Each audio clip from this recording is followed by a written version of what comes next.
அனைவருக்கும் வணக்கம். சற்றம் கிடைத்த முக்கிய அறிவிப்பின்படி டிசம்பர் மாதம் 26ஆம் தேதி இன்றைய நாட்கள் அடுத்த 3 மணி நேரத்தில் பல்வேறு மாவட்டங்கள் கனமுதல் மிக கனமழையும், குறிப்பிட்ட மாவட்டத்தில் மட்டும் மிதமான மழை பெய்யக்கூடும் தற்போது வானிலை ஆய்வு முக்கிய எச்சரிக்கை ஒன்று கொடுக்கப்பட்டனர். அதன்படி இன்றைய நாட்கள் எந்த மாவட்டங்கள் கனமழை பெய்யக்கூடும் தற்போது பார்க்கலாம். வீடியோ ஸ்கிப் பண்ணாமல் கடைசி வரைக்கும் பாருங்க.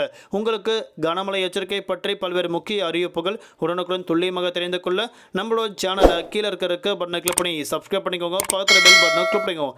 இந்த வீடியோ உங்களுக்கு பிடிச்சிருந்தா லைக் பண்ணுங்க. இப்போ வாங்க வீடியோக்குள் போகலாம். மத்திய மேற்கு வங்கடல் பகுதியில் நிலவிய காற்றழுத்தம் இன்னும் வலிமை இழக்காமல் இருப்பதால் தமிழ்நாட்டில் குறிப்பிட்ட மாவட்டங்கள் மட்டும் கனமழை கொட்டித்திருக்கும் தற்போது அறிவிக்கப்பட்டனர். மத்திய மேற்கு வங்கடல் பகுதியில் நிலவிய காற்றழுத்த தாழ்வு பகுதி மேற்கு தென்மேற்கு திசையில் நகர்ந்து தென்மேற்கு மற்றும் அதனையொட்டிய மத்திய மேற்கு வங்கடல் பகுதியில் தெற்கு ஆந்திரா வட தமிழக கடலோர பகுதியில் நிலவுகிறது. 2 நாட்களுக்கு முன் தமிழக கடலோர பகுதி நோக்கி வந்துள்ளதாக அறிவிக்கப்பட்டனர். இந்த காற்றழுத்த தாழ்வு பகுதி நேற்றே வலிமை இழக்க இருக்க வேண்டும், ஆனால் வலிமை இழக்கவில்லை.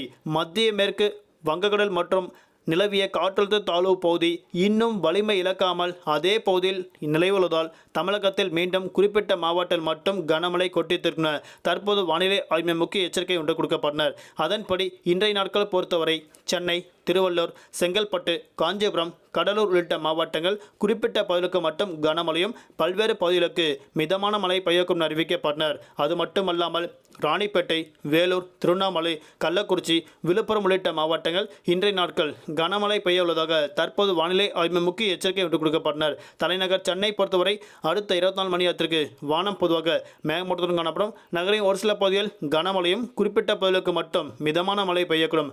அதிகபட்ச வெப்பநிலையாக 32 முதல் குறைந்தபட்ச வெப்பநிலையாக 23 டிகிரி செல்சியஸ் வரை இருக்கக்கூடும் தற்போது அறிவிக்கப்பட்டனர். இன்றைய நாட்கள் மீனவர்களுக்கான எச்சரிக்கை. வட தமிழக கடலோர பகுதியில் சுறவழி காற்று மணிக்கு 45 முதல் 55 கிலோமீட்டர் வேகத்தில் வீசக்கூடும். ஆந்திரா கடலோர பகுதி, மத்திய மேற்கு வங்கடல் பகுதியில் தெற்கு மற்றும் தென்மேற்கு வங்கடல் பகுதியில் சுறவழி காற்று 55 கிலோமீட்டர் வேகத்தில் வீசிக்கொண்டால் மீனவர்கள் அப்போதைக்கு மட்டும் மீன்பிடிக்க செல்ல வேண்டாம் என தற்போது மீனவர்களுக்கு முக்கிய எச்சரிக்கை ஒன்று கொடுக்கப்பட்டனர்.